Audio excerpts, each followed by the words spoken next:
Welcome to Matters Financial and Geopolitical from a Frontier. I trust you had a good weekend. We had a long one over here and took the opportunity to cross town, go to Karen, have a look at the iHub. We've just had the opening of our first Burger King, so that was quite an adventure. The drive there is now reasonably good because you can go around the city and it's very beautiful as well, so we had a thoroughly good time. The moon was wonderful last night. I don't know if you saw it. I took this photo at night and it felt like the night was being bathed in a silvery moonlight. And then I took another photograph a little bit earlier during the late evening and tweeted and fly me to the moon. Macro thoughts: is Bitcoin the new safe haven? Digital currency keeps rising while gold prices keep falling. This is Holger. Deutsche Bank main event this week is the second US rate hike in this cycle. We've seen more than 670 rate cuts globally since the global financial crisis, so this is a pretty monumental event. Russian ruble has been rallying in sync with oil, has gained 19.6% year to date, and is the best performer among the expanded majors this year. Plays into that article I was writing about Putin's parabolic rebound. Home thoughts for no good reason. I return to William Burroughs. Artists, to my mind, are the real architects of change and not the political legislators who implement change after the fact. Put up a photograph of William Burroughs in Paris. Language is a virus from outer space. Another photograph of William Burroughs on how our dreams prepare us for space travel. Burroughs was the perfect incarnation of the late 20th century Western angst, precisely because he was an addict, self-deluding, vain, narcissistic, self-obsessed, and yet curiously perceptive about the sickness of the world, if not his own malaise. Burroughs often offered up and was compelled to provide his psyche as a form of petri dish within which were cultured the obsessive and compulsive viruses of modernity. His descriptions of the junk territories his alter ego inhabits are in fact depictions of urban alienation itself. And just as in these areas junk is a ghost in daylight on a crowded street, so his junky characters, who are invariably described as invisible, dematerialized and boneless, are like the pseudonymous William Lee himself, the sentient residue left behind when the soul has been cooked up and injected into space. Final photograph of him in front of the Burroughs Corporation headquarters, New York, during a lunch break in 1975. Political reflections: the Syrian army and its allies are in the last moments before declaring victory in Aleppo. A Syrian military source told Reuters 4 years this victory has been in the making. Aleppo, I'll put up a photograph of it that I found from Al Jazeera. And my piece over the weekend was titled, "After the Arab Spring, This is the Black Spring?" ?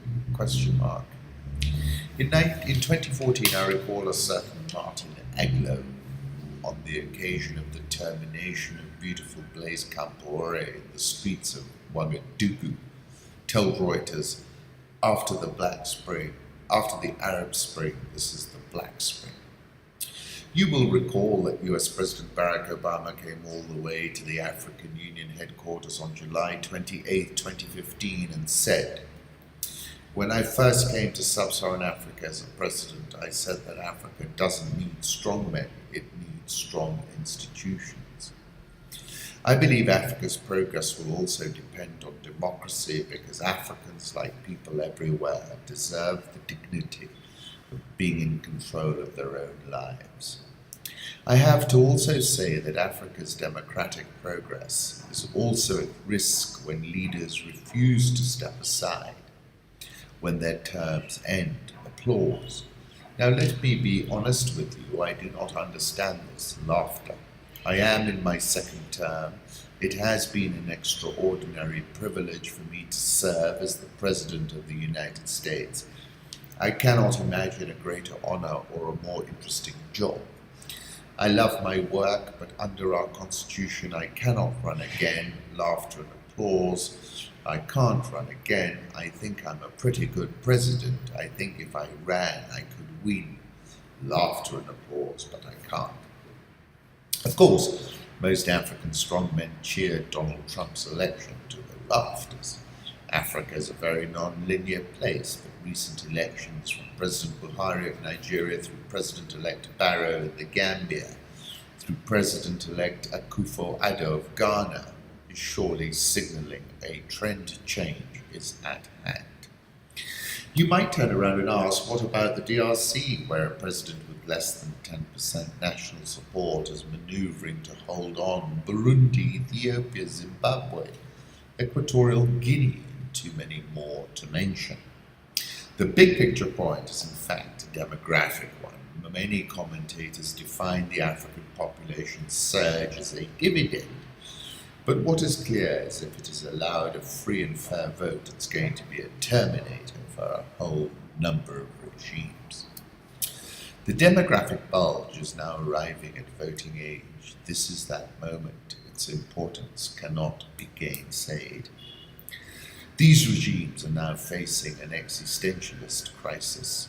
We need to ask ourselves, and I've asked this before, how many people can an incumbent regime shoot stone cold dead? 100, 1,000, 10,000? This is another point. There is a threshold beyond which the incumbent cannot go. Where that threshold lies will be discovered in the throes of the event. So when you look around, you should consider that the biker president sitting in the presidential palace in Kinshasa is hanging on by his fingertips. The Ethiopian government needs to reinvent itself as a national movement party, and do it now. Geriatric government from Harare to Equatorial Guinea might not move aside easily, but make no mistake, it is in the departure lounge. And the open question is, will it leave first class, coach, or be placed in shackles and placed at the back of the plane, like our people are when they are sent back from Europe because they have entered illegally? Nick Cheeseman, an expert in African politics at Oxford University, said that autocratic leaders were facing a new and dynamic opposition and intensifying efforts to cling to power. There will be more repression in the short term, and it will look worse, but I am positive about democracy in Africa in the long run. Social and economic change will drive democratization over 30 years, but there is a barrier of pain we will have to go through to get there, he said. I concluded by saying, make no mistake about the direction of travel, and note that things could speed up. Sudan's President Omar al-Bashir says this regime will not be overthrown by keyboards and WhatsApp. Barrow let him know that leaders come and go. Sooner or later, I must also go. That's his Jammeh, he doesn't want to step aside. Has Africa had its fill of strongmen? Talking about Angola, Yahya Jammeh, South Africa, Zuma narrowly missing being ousted as leader of the ruling ANC. I think frenetic tempo of politics is not likely to slow soon. Somalia is electing a new president. Kabila is coming up, saying next year we'll see a new crop of polls with demonstrations, riots, crackdowns, celebrations, and upsets. Amid the tumult on a vast, varied continent, is any broader pattern discernible? Dos Santos's retirement changes nothing and everything in Angola, says Simon Allison. Gambia turmoil after losers are about to turn. Armies in the streets there. I asked on Friday, Buhari, Barrow, and now Akufo-Addo are signaling a trend to change. I take you back to that article I wrote in November 2014, from which I was quoting regarding after the Arab Spring that this is the Black Spring. And I was making the following points: that out of a population of 17 million in Burkina Faso, over 16% are aged between 17 and 24 years, according to the World Bank. And this is another point to note: the country's youth flex their muscles. What's clear, I said, is that a very young, very informed, and very connected African youth demographic is set to alter the existing equilibrium between the rulers and the subjects, and the rebalancing has begun. Going back to my article on the 5th of December, The Parabolic Rebound of Vladimir Putin, have a look at this article I came across. A Russian manual called Information Psychological War Operations, a short encyclopedia reference guide. The deployment of information weapons, it suggests, acts like an invisible radiation upon its targets. The population doesn't even feel it is being acted upon, so the state doesn't switch on its self-defense mechanisms. If regular war is about actual guns and missiles, the encyclopedia continues, information war is supple. You can never predict the angle or instruments of an attack. Invisible weapons acting like radiation to override biological responses and seize strategic reserves. Putin's Rasputin is another article from the London Review of Books I went back to. This is by Peter Pomerantsev, and this is talking about Putin's chief ideologue and Grey Cardinal, Vladislav Surkov, the Kremlin demiurge, known also as the puppet master who privatized the Russian political system.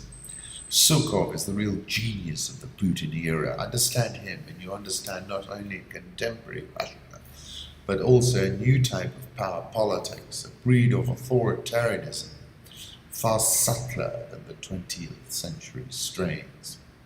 There is something cherubic in Surkov's soft, smooth face, something demonic in his stare. He trained as a theatre director, then became a PR man. Now his official role is vice head of the presidential administration, but his influence over Russian politics is unsurpassed. He is the man behind the concept of sovereign democracy, in which democratic institutions are maintained without any democratic freedoms. The man who has turned television into a kitsch Putin-worshipping propaganda machine and launched pro-Kremlin youth groups happy to compare themselves to the Hitler Youth. Very interesting, he's an aficionado of gangster rap, picture of Tupac on his desk next to the picture of Putin. Alleged author of a best-selling novel, Almost Zero, alleged because the novel was published in 2009 under the pseudonym Nathan Dubovitsky. And he really has, this is a theory of constantly destabilized perception. He is the evidence grease behind all of this. China flies a nuclear bomber over the South China Sea to send a message to Donald Trump.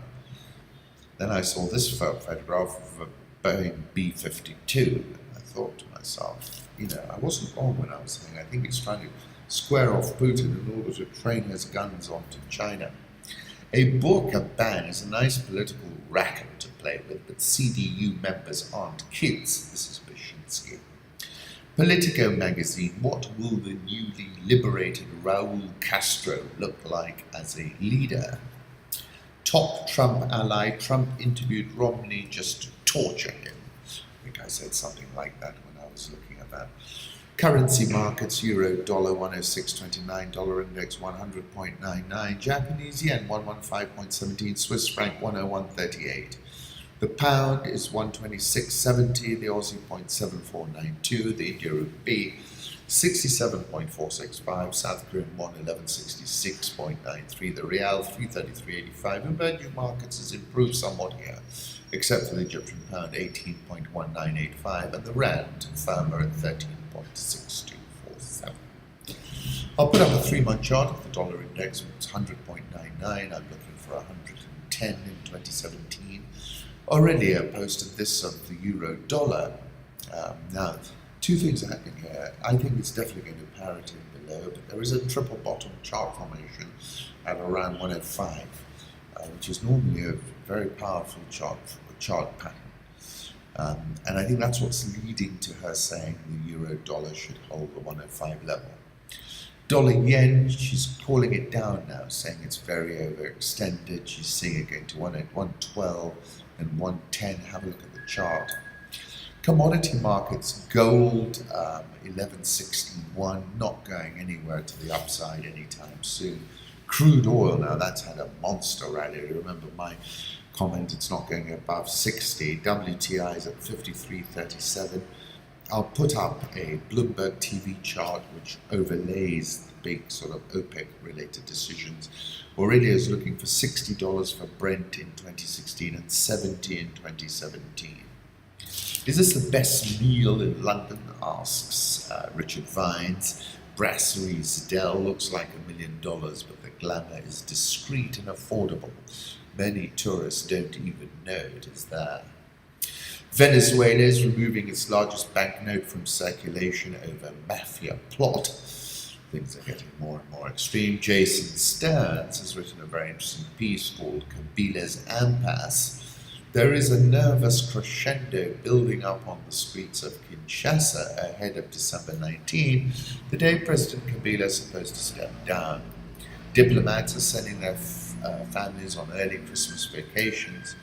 The Congolese franc has depreciated by about 25% against the US dollar. On social media and even in the streets, signs of bye-bye Kabila and Eloko Nini, Esilaka Te, what thing never ends, denounce what is increasingly looking like a power grab. Although scheduled to leave office after 15 years at the helm, Kabila and his administration have created artificial delays in the electoral process, making it impossible to hold presidential elections on time. Public protest in response to these delays has been suppressed, often violently. Saying that, in fact, Kabila is dead-ended, unable to change the constitution, lacking a dauphin, he is forced to play for time, the strategy known as glissement. They placed a full-page advertisement in the New York Times. Let me give you a copy of that. And an interesting article saying President Kabila is inventing a new way of clinging to power, the do-nothing method.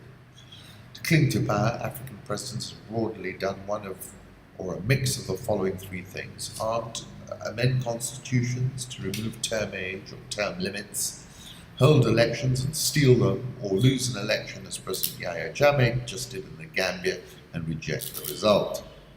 Saying Kabila has shaken up the scene, introduced a fourth way, staying in power through masterly inactivity. It's the do-nothing method. Interesting analysis. Angolan generals deny reports that they're against the succession. We don't disrespect the president's wish, they said. South African all-share minus 0.33% this year, dollar versus rand. Rand is improving, 13.6247.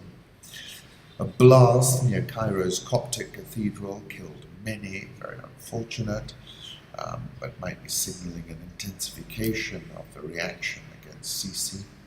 Pope Tawadros III prays in front of coffins laid out during a funeral for victims of that cathedral bombing at the Virgin Mary Church in Cairo. Egyptian pound softer at 18.1985. Kenneth Roth, when Boko Haram sends mere girls 7 and 8 as suicide bombers, don't say they blew themselves up, they were murdered. Nigerian all-share down 9.86% this year. I was listening to BBC's Bola, BBC Newsday, and I found the incoming president of Ghana, Akufo-Addo, seriously articulate, nuanced, and intelligent. Ghana Stock Exchange down 21.21% this year. Mozambique's consumer inflation edged up to 26.83% year-on-year in November, from 25.53% in October. Fishing boats from Imatum and 8 speedboats belonging to the Mozambican state agency Pro Indicus are seen on a quay at the Maputo harbour in Maputo. And this is regarding these Mozambique bonds, which soared by more than 900 basis points to exceed 25% in November. The notes yielded 22.13% on Monday. It's an interesting play if you're interested in getting into it. I think there's quite a pathway to some good profits there, actually. Uhuru accuses foreign countries of trying to influence the 2017 elections in his Jamhuri Day speech. There is already money coming into Kenya from abroad in the guise of supporting good governance or civic education. However, its true intention is to influence our electoral choices. I want to caution those members of the international community taking these actions that the Kenyan people do not look kindly on such actions. I urge all Kenyans to reject such interference. This is our country, and no one should ever try and control our choices for their selfish interests, he said. He's also talking about giving serious thought to our membership of the ICC. Kenya's debt to GDP was 50.3%, according to Santos. I think it's higher than that.